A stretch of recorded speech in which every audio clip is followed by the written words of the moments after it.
Welcome to Luca is a Billionaire, where the only thing I invest in is your answers. You start by importing the core lists into one workbook so everything links.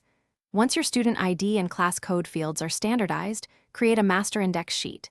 Then, set data types and format columns, dates, phone, numeric ID.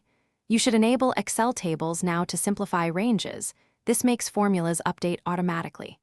Finally, insert a hidden validation sheet with drop-down lists for grades and subjects so inputs stay consistent. This immediate structure prevents errors later and lets you build reports without rework. Now you link sheets with lookup formulas and structured references to create relationships. Use XLOOKUP or index/match to fetch student names into attendance and grade sheets.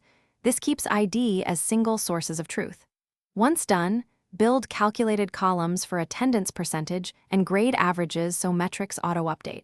Make dynamic named ranges for each table and use pivot-ready layouts. Also, implement conditional formatting to flag low attendance or missing grades.